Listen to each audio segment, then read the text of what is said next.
Hi, everyone. I'm thrilled to have you here at the 20th anniversary Brattleboro Literary Festival and having Tom Dyja here to talk about New York, New York, New York, his great book. Um, we're going to have Q&A later. So if you ask a question, just put it in the Q&A and we'll get to it later. And if you see a question that you want to ask or you're interested in, please just click the thumbs up button and we will make sure to answer it. So Tom Dyja worked in publishing for more than a decade before becoming a writer. Along with editing 4 anthologies, he's written 3 novels, a biography of civil rights pioneer Walter White, and The Third Coast, When Chicago Built the American Dream, a New York Times notable book, a One Book, One Chicago selection, and a winner of the 2013 Heartland Prize for Nonfiction. A Chicago native, he lives in the Upper West Side with his wife, literary agent Suzanne Gluck. Now, Tom, I want to hear, so you're from Chicago, but I am. New York, you've lived in over 40 years. So Yeah. how was it that you came to write this book? New York, New York, New York. Well, I mean, I'd been living in Manhattan and almost exclusively in the Upper West Side for about 30 years by that point. I moved to New York in 1980 to go to college. And, Bloomberg was on his way out. De Blasio was on his way in. And so it seemed with this kind of progressive reputation that de Blasio had that we were at this moment of big change, that this era was ending basically.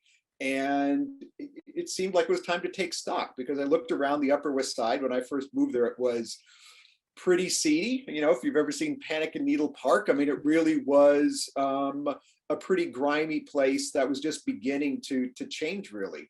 And by the time we're talking 2013, when I started the book, the Upper West Side was, spanky clean. It was, lovely parks and clean streets and really crazy safe. And it was a very different place. And that was all wonderful. But at the same time, a lot of us had a kind of grimy feeling that the way it got there was not all so clean and wonderful, and a lot of the discussion that was going on during this kind of Bloomberg handover was, to me, very binary. It was good or bad. Gentrification was good or bad. Neoliberalism came and destroyed the city, or, the cops under Giuliani saved the city. These very simplistic ways of looking at it, which, having lived in the city for all this time, just didn't answer to me they didn't match what was kind of my lived experience, which was that these things were complicated. So rather than writing a book with a big theory that I was going to prove, I was able to convince my publisher that to kind of send me back into a journey, to go explore the past, to really try to find out what changed, how it changed, who was responsible for making the change, and how did it all work. So it meant going all the way back to the late 70s, starting with Koch, and really seeing how things evolved over that time. So, I mean, that was the real impetus of what the book was, in kind of just looking at change in the city and asking how we got there in ways that were, I think, better answers than just they did it to us, which was kind of the way it was being talked about then. One of the interesting things is, I think it's Giuliani, where you say, everyone said he fixed the squeegee, he fixed the problems, but you have a sentence after that that says this was decades, or at least a decade of work by the other people. Like what you're showing is people don't show the change. Like something happens and people think, oh, he did it. Right. I mean, you show the gradual change. Yeah. Right. I mean, being able to look at it, not just doing 5 years, but doing 35 or 40 years, meant I could look at these big arcs of time and to say, well, how did Times Square happen? How did these things happen? How did we, the Koch housing program, which was years of things, which had huge knockoff, effects at the end.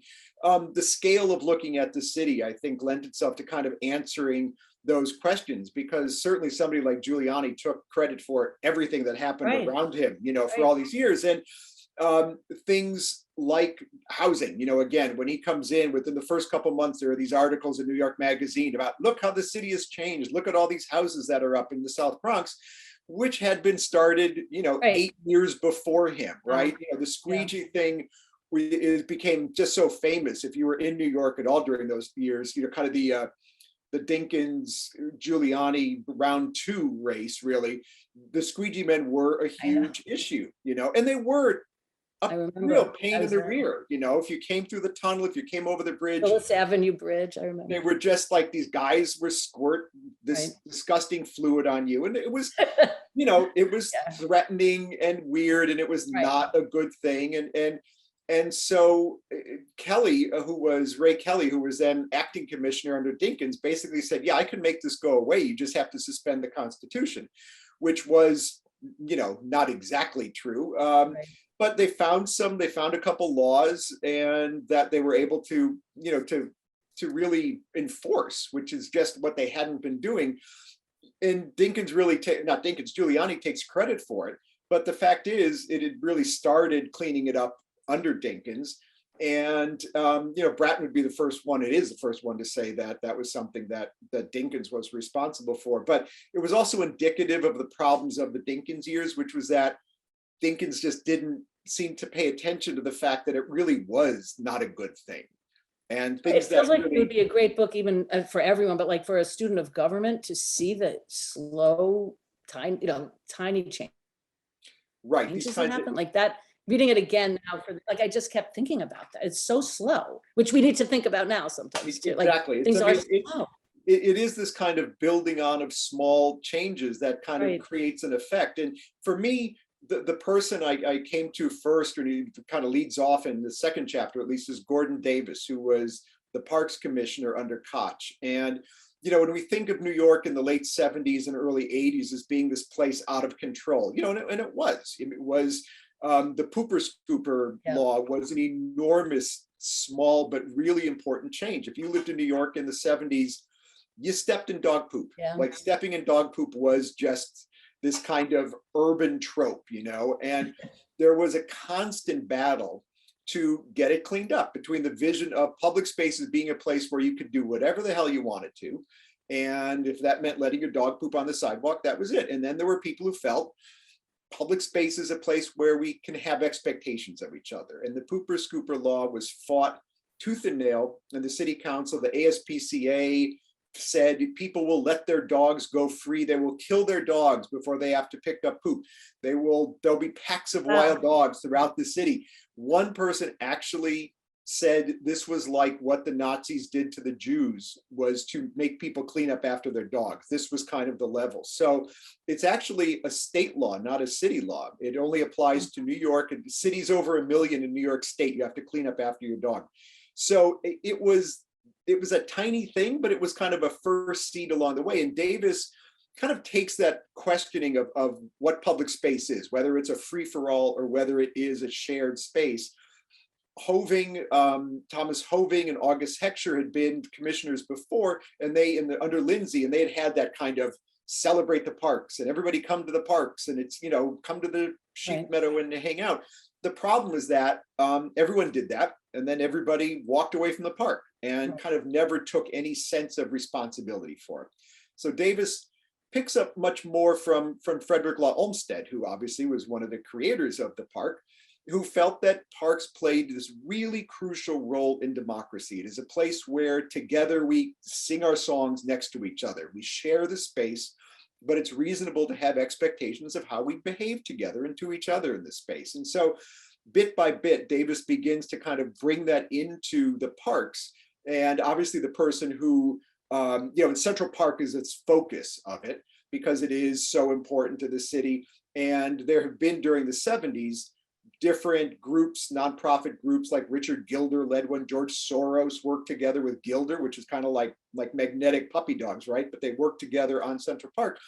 And a woman named Betsy Barlow was working in these groups to kind of set up the plan of how do we fix Central Park if we ever get the chance to do it. So once Davis comes aboard and realizes that he can't just deal with Central Park, he brings her in to kind of be in charge of a new organization that will try to bring in private funds as well to kind of solicit private money, create a nonprofit that will be in charge of putting through this long plan of rehabilitating Central Park. And he makes tangible ideas that Koch is trying to make happen, which is getting people to take some responsibility for how the city works and in their own behavior against the context of austerity and the kind of bigger issues of fiscal crisis. there were issues of kind of personal behavior in the city and how we experienced New York. And Davis, to me, was kind of the door into people acting generatively and creatively in the city, as opposed to just trying to survive it, which was kind of the model before that. When you walk around the city now, do you feel like, do you see the city like, oh, like in a layer of time? I'm just thinking, like, as you're describing that, because when I've read a book about Teddy Roosevelt, or I read a book about Frederick Law Olmsted, I'll think about, but you have this whole picture. I mean, I guess you were there also, but like, you know, it so intimately now. Well, it's hard not to think about it as you see something or walk down. Well, the layering is kind of big. I mean, I've started thinking about my next thing, and it's a word that comes up a lot is that layering. And, you know, it is, I think, very, very important, because we also talk about erasure, and when it comes to cities and urban. Oh, you just froze. Let's see if you come back.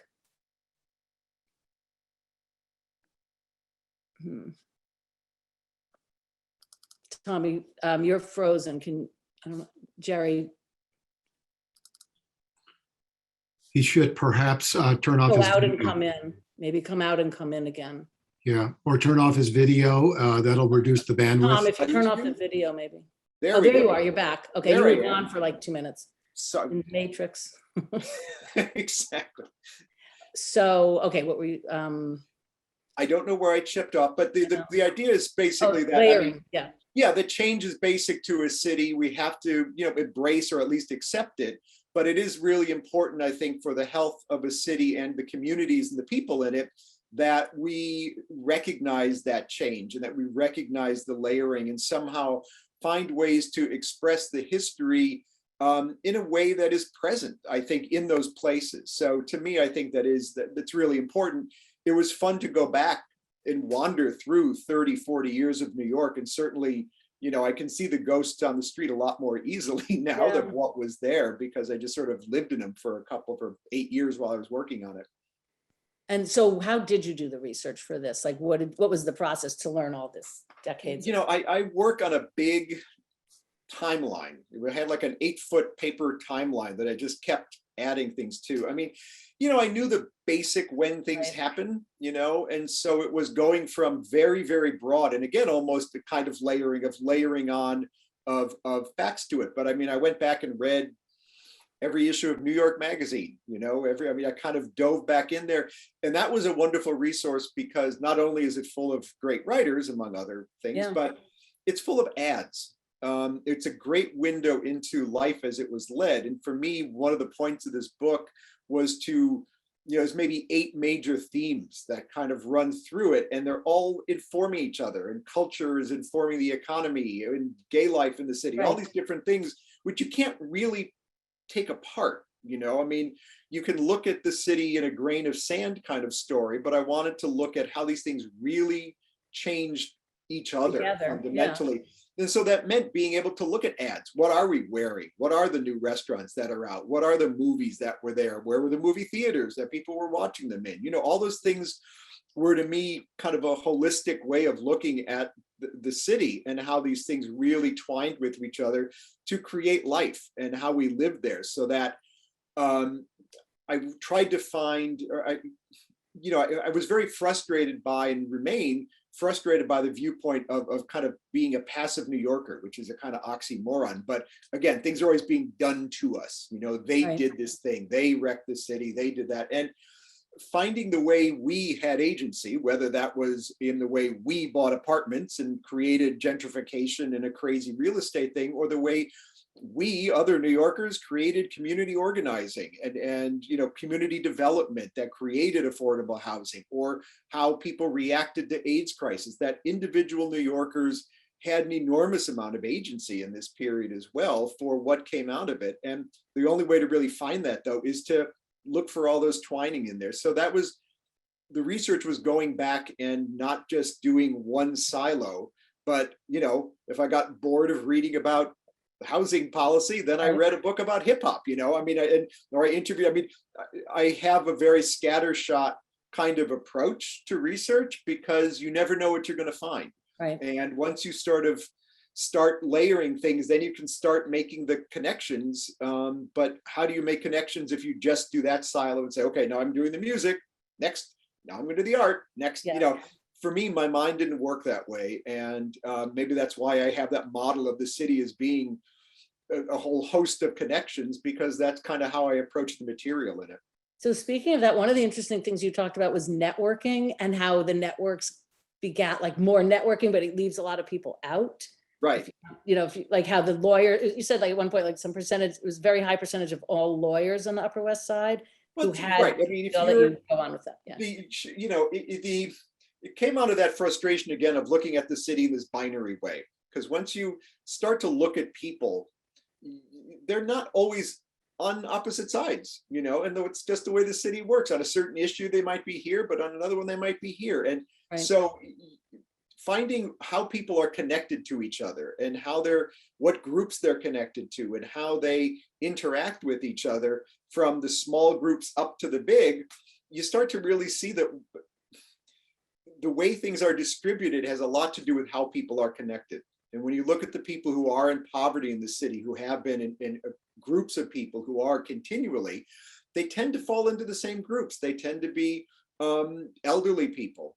You know, they tend to be single mothers. They tend to be people who are not well connected in their communities to each other and to other people. And then on the other side, you look at, you know, Michael Bloomberg, who was connected to literally everything that happened in New York, you know, he could have financially, business-wise, culturally, just had his fingers in everything. And in between are all those kinds of millions of people who, on an immigrant level, immigrants tend to come with a much more successful immigrants kind of tap into networks that are built out of, you know, immigrant networks among themselves, that then tap into the broader economy. But also then, you know, the yuppies of defining this era, who went to school together, who have friends who there, that whole life is about kind of social network and trading, not just money, but tips, and who, you know, did you meet a guy that I could go out with? Is there a job thing over there? That trade of information that creates ideas, that creates new things, that's the exchange, you know. And Holly White, who is kind of the godfather of this book to me, the great urbanist, like to say that cities, and for New York particularly, exist to facilitate face-to-face exchange between people. Yeah. And that really is what makes those networks happen. And so kind of finding how we network people in, how do you connect to people, is not some sort of airy-fairy spiritual thing. Right. It's the way we really try to deliver services to people. Well, then you make the point that certain people, you said like, you know, the people in the Upper West Side went to school together and worked together, but there's people in other parts of the city that have no way Right. into those connections. Exactly. So And, you know, it's important to me because sometimes I think a lot of times these things are discussed in very, you know, to some degree, legitimately moral terms, Right. you know, but if you ask someone who is well networked, you know, to them it is natural because they are well networked. If Right, you were right. in the network, fine, you know. Right. And so to them it's just this is how I am. I'm not necessarily scheming here or trying to exclude Definitely, this my yeah. network. And so that's a kind of challenge in trying to help people think about how do we expand our networks in the city to more equitably distribute information and all kinds of capital beyond just money. How do we do that? Because to me, that is you know, it's a little bit closer to how we actually live, which is not necessarily walking around with you know, with malice in our minds. It's how we connect to people. Right, How those people can don't we- realize even. Right. You know? So, I mean, I think that's part of the challenge that we have. And honestly, I think it is something that's maybe not solvable, but I think we can chip away at, especially since you're, you know, I'm in Orient, you're in Boston, there's a whole bunch of people in Vermont, and, you know, I mean, and we're all watching the same thing. So I think our minds work more that way, I think, now than ever before. Right, that's true. And now you talk a lot about immigration during the year. So is there just an overview of that, or what, how did it affect the city, or whatever, something you want to talk about Well, immigration? Yeah, I mean, the immigration laws changed in 64. And so there's a big surge of West Indian immigration and Asian immigration during the years from like 78 to where the book ends, like 2013. something like, and these are rough numbers, Yeah. 3 million immigrants live at some point in New York City, or people who aren't born in New York, in the United States, and 1.5 million or so of them actually stay. I mean, it's a huge number of immigrants who come to New York. It changes the scale of the city. We basically add Philadelphia, to New York's population, which is significant. It had amazing, huge knock-on effects for the city in how it functioned for good and bad. I mean, it put an enormous amount of stressors on the city, but that immigrant population was incredibly important for the kind of block by block economy. We think about Wall Street, we think about the kind of big money economy of New York, but out in the boroughs, it was people starting, the bodegas and small shops and whatever else, that kind of street economy, that retail economy that we're used to. They played an amazing and important role in neighborhoods. That couch housing initiative, a lot of that housing was snapped up by immigrants who wanted to buy houses when they came here, and came with a certain amount of money and enabled, the ability to do it. And that helped solidify neighborhoods, which also had a major impact on crime. So when we talk about crime falling, starting with Dinkins and into Giuliani, part of that was about immigration. Immigration changed those neighborhoods. It filled them with people, but also filled them with people who, despite what right wing might say about immigrants and crime, numbers show that in fact immigrants, and certainly first generation immigrants, are the least likely criminals in the United States. So they brought more safety with them as they came. So by the end of the book, huge proportions of the city and even its professional class is immigrants from all over the world. So when we talk about globalization in New York, which is very easy to kind of malign, and there are a lot of reasons to malign it, having an economy that is so much more global and less local, that is one of the pluses of it, was that we globalized that. And so for me, that was when I started the book. There were all this kind of, the soul of the city is dead. Right. Like, well, I don't know, because now people are going to Astoria to get, it's like the world, so much new global influence had been brought, and the city was so much richer and so much more diverse that to say that somehow its soul had disappeared seemed to me a very particular nostalgic way of looking at it. I mean, it's a different soul, not the soul that it was when I came in, but it's certainly a rich, thrilling kind of thing that is of the same vein as every other turn of the screw or turn of the wheel in New York's history. So so the idea, people always say, or you have quoted many people that say like, oh, my city's gone. So just that whole idea of like, yes, your city's going to be gone, because it's always going to be gone. But like that whole issue, I feel like it's sort of wound in there, especially for people our age who were there, lived it, do remember it, but like, yeah, so just that nostalgia versus nostalgia is a dangerous thing. Nostalgia is a dangerous thing. It's really about loss. It's not about history. It's not about memory. It's about what is gone. And so it's natural. And God knows, I certainly have it many a time, and very much so in a post-COVID world, where, or a post-pandemic world, where so many things are gone and closed in New York right now. It is very easy to feel that way. But it's a dangerous emotion to have. One of the interesting articles I remember running across was an op-ed in the New York Times from 1981 by a couple saying literally that our city is gone. City has lost its soul and it is gone. And this was 81.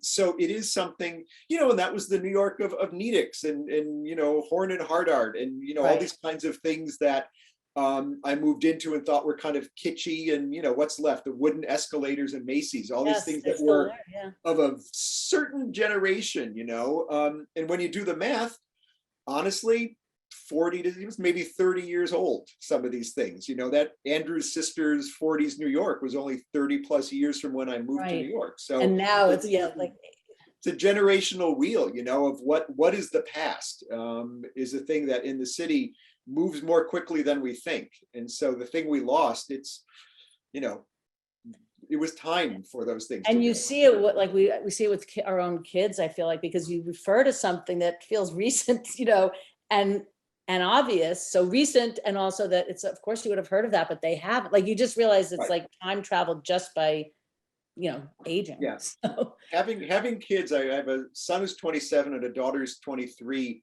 yep, and it was really valuable to kind of keep them in mind as I was writing this, because the book about Chicago is about Chicago from 45 to 60, which was right before I was born. yeah, And in a way, it's all full of these things that kind of, for me, helped explain my youth growing up there and kind of what was so great about Chicago. But I found that a lot of the people who were interested in it were people in their 20s and 30s who were new to it, who had heard a thing or two about it, and it kind of put it all out there in a this is what happened. And so I really thought about this period in New York as almost, this is kind of bedtime tales for my kids in a certain way. That This makes is sense, what yeah. happened, and so people who have moved to New York over these years, who came in 95 or 2003, who knew that these things happened, the Central Park Yeah. 5 happened and this Right. thing happened. I think it helped kind of create a rationale and a timeline for all these things, and help explain how and why they happened in that way. And so I definitely kept kind of my own kids in mind. I don't know if they've read it, I don't think so, but it was Right. certainly the idea, like, here's what you should know going One forward. day they will.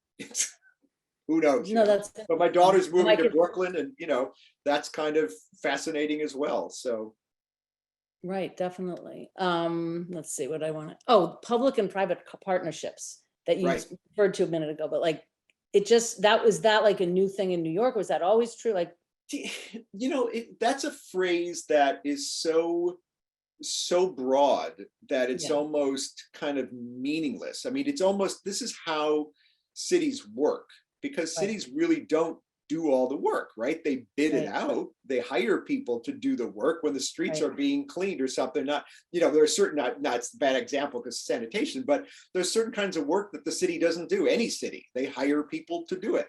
right, And so that extends into a certain amount of social services as well. And that's that kind of functional public-private stuff.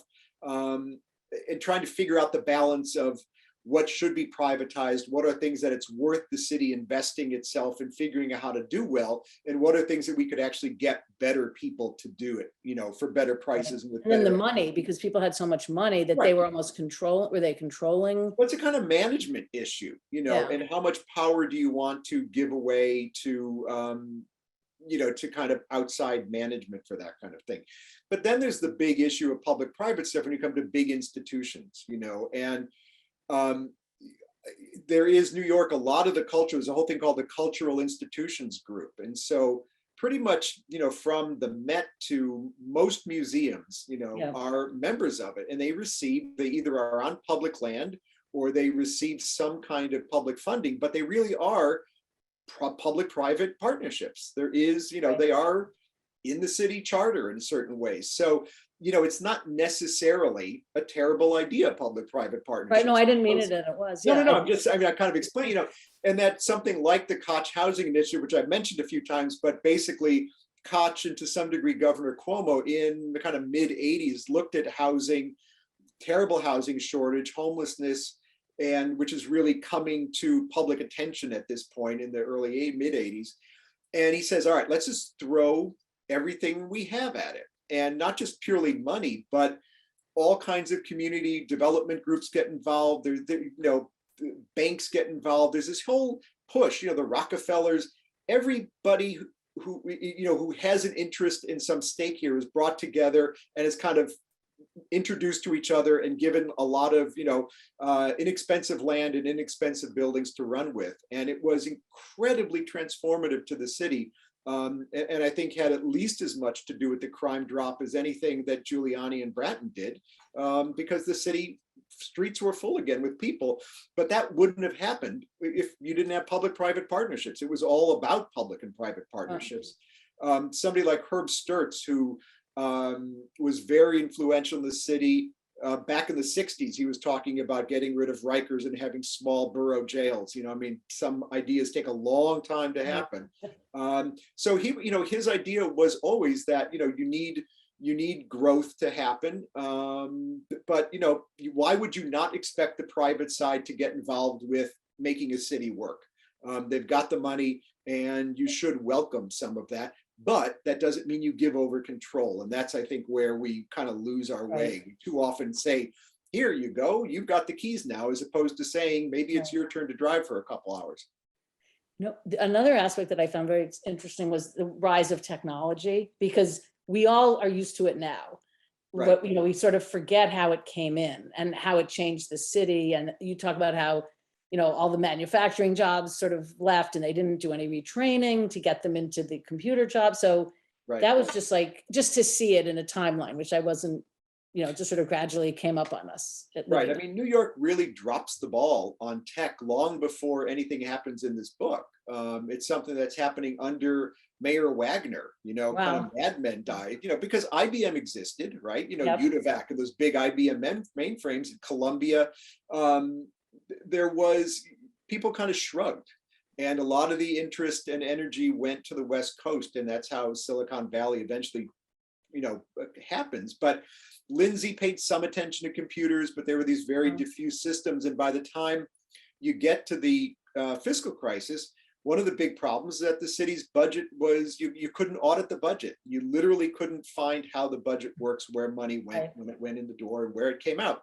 And so when the city went bankrupt, basically, and was, out of the credit market, one of the preconditions for getting back into the credit market and being able to borrow money was that the city develop a computer system so that it could audit its books. And so the computerization of the city really starts with that moment. I mean, the city throws a lot of resources. When it's cutting everything else, it's adding people to actually its computer. It's paying people top dollar. You described that beautifully, because you realize one agency, like I said, they audited themselves once a year. Right. Well, crime statistics used to come once a year. That's like unbelievable. Right. But so one of the things that's really important to the city is that it would take, like, the city planning commission or department to do certain maps of like a neighborhood or a certain place would take 30 hours, let's say. And once you have computers going, they can get them in an hour.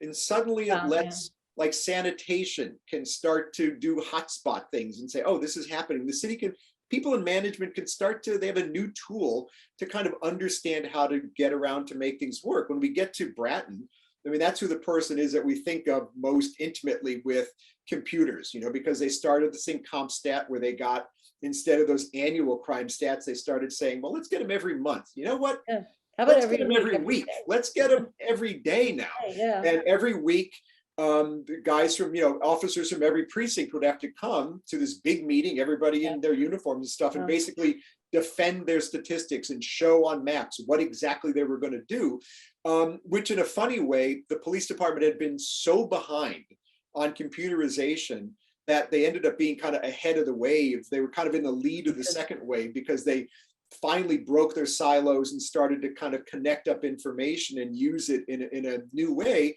that it hadn't been used. So that was a very tech-driven kind of change that had a real world impact in New York. It was very interesting to read about. And we have a question about the super tall, I know he knows it's after your book, but the super tall Billionaires Row. Do you have any thoughts on that? I mean, or did they come from like these things that happened before? I know they're from Bloomberg. He's blamed. I mean, they're definitely, they were started certainly under Bloomberg. And the problem is that you think with something that would have so much impact on the city and its skyline, they were all built as of right. They didn't have to be approved. They were, the air rights were bought up around the buildings, and the technology allows you to build that high. The reality is that in many, many cases, the builders were not completely forthcoming or honest about what was going on. To have buildings that tall, they require, the zoning allows to have the kind of industrial or working space in there to kind of be air conditioning and stuff like that. So they kind of fudge it to just keep building. So there's a whole bunch of dead space in these things that are really not legitimately anything but to get to the top level. Exactly. Right? To get it up. They're so sad because New York has such a tradition of tall buildings being something we love, and I grew up in Chicago, home of the skyscraper, people love skyscrapers, right? Going up to the top of a building was this kind of you know, it was magic when you were a kid. And for a long time, it's still kind of fun to go up to the Empire State Building and Yep. do that, Right. which, by the way, should be free for every New York resident, if you ask me, or every Yeah. child in New York City should be able to go Right. there free. Yeah.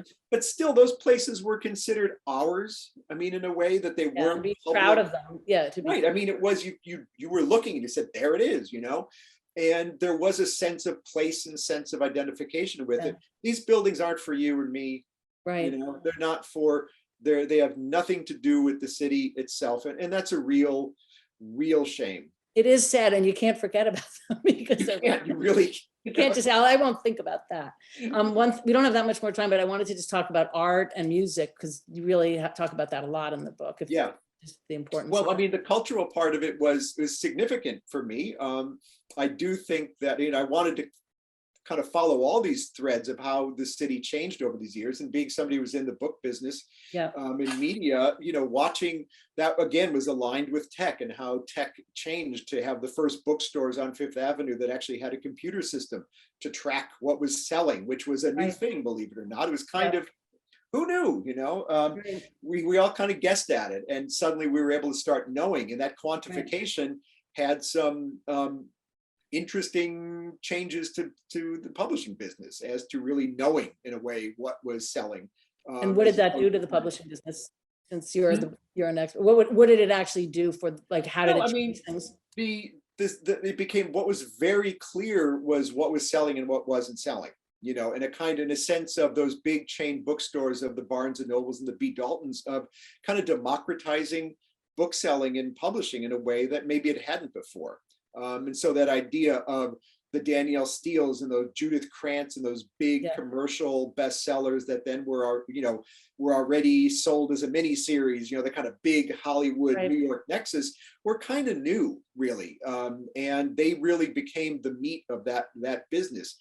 The art world is really important because beyond just the cultural stuff, which are certainly important, but artists end up being the kind of wave of gentrification, you know, and I use that in a kind of amoral word there, because I don't want to say that they were planning that in a way. They went and found new places to live, and the taste for that lifestyle became something that we sold in New York, and wanting to live in a Chelsea or a Soho.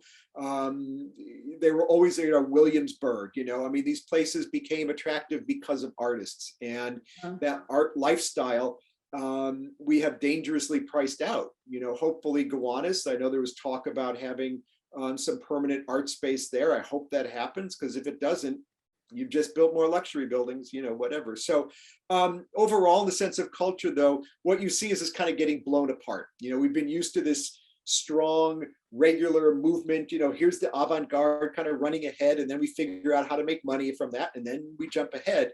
That sense of progress of a culture, and that really blows up in the 90s with kind of a greater sense of identity. A lot of those things that we're talking about now, we're all talking about in the 90s.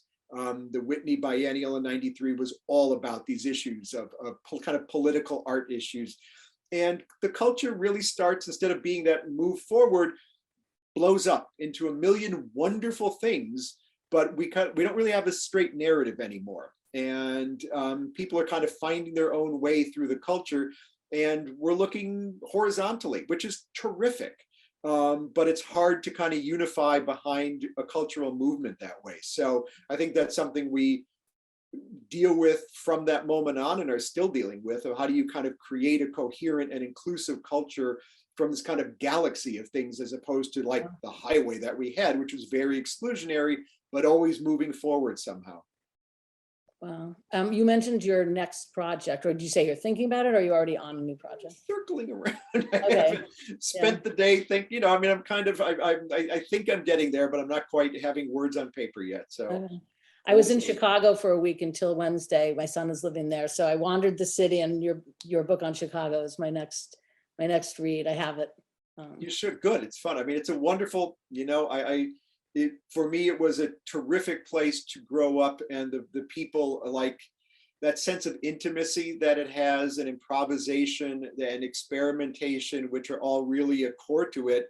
And the sense of people, you know, I mean, Studs Terkel is somebody who Right. is just always a hero of mine, of, you know, that sense of listening to people, and being able to bridge the differences between big structural things, but also enormous beauty, whether you're talking about Louis Sullivan or Nelson Algren, people who were very structurally true, but able to write and create with great beauty. And so those are really my artistic heroes. And that was kind of what the Chicago book was, a dive down to find. I can't wait to read it. So how do you feel about the two cities? Like, do you get back to Chicago to, like, you now are an COVID hasn't expert in helped. New York. Right. I mean, I still have family in Chicago, and I do Yep. love it. I was actually last few weeks thinking about how to get back there, because it has been a while and I haven't been Yeah. back. But you know, when I land, it's home in a certain way. Yeah. You know, I mean, I really feel I have two passports, even though I am inescapably a New Yorker now. I will never Right. stop feeling I'm a Chicagoan too. You know, Right. just because it's kind of in the bones in a way. But it's fun to compare the two cities, even just the buildings, you know, the skies. There aren't that many tall Right. cities like that. Right. No, it's very, I mean, they are related to each History, other in a too. very fundamental way. The thing that's hard for Chicagoans to understand sometimes is that Chicago is basically Brooklyn. Like it's about the same number of people. Really, yeah. It's ballpark same size. I mean, that's so when Chicagoans are kind of like, well, in New York, it's like, yes, okay, there's you, and now there's two more of you on top of that. You know, the scale is Yeah. really a big issue. And Oh, that's you know, interesting. yeah, I mean, there are things I love and miss about both the places when I'm there, but you know, there it is. Raising kids in a place, it kind of changes I agree. anchors you in a different way. Yeah, no, I love New York, but I actually live in Boston and grew up in Boston, but we spend a lot of time in New York. Right. So, and I went to grad school there. So no, I understand that having in Vermont, like there's just different places that you love that it's fun to be in. But I don't think we Yes. have any more time. So I think There we it need to is. wrap it up. But thank you so much. Everyone should read this book. There's so much more that we did not discuss that's in there. And if you don't know about it, you'll learn about it and you'll see a lot of characters you know. And if you did live it, wherever you were, you'll also see a lot of characters you knew then and still know, unfortunately, some of them. Yes, some of them are still potting around. Yeah. Yeah, some of them. And it's almost like, you know, like a horror movie, the way you mention certain people. Oh, they're just doing this little thing.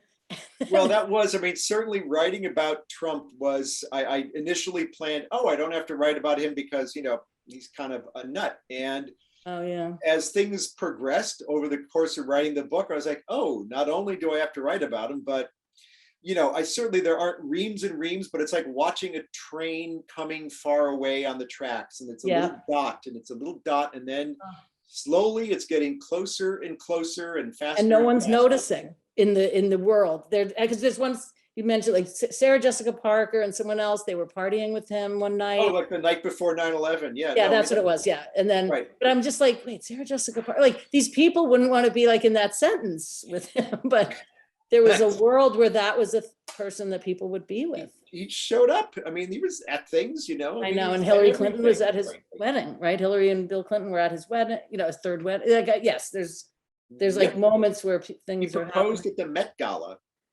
Oh, I don't know if I cut that or not, if I left that in the book. I don't but know. He did. He I don't- he actually maybe I proposed to Melania at the Met Gala. well, so yeah, it is like this. I love that image of the train, you know, the little down the track, Right. and you know, you're watching all these other things, and it's like, oh my God, wait, that's happening over there. That's Better coming. watch Right. out. Ivanka meets Jared, and yeah, it just keeps coming. Yeah. Anyway, thank you so much. I really Thank appreciate you for it. having me. I'm sorry I'm not in Vermont. Maybe next know. year. I know. So thank you so much. I look forward to your next Take care. project. Bye-bye. Thank you Bye. so much. Take care. Bye.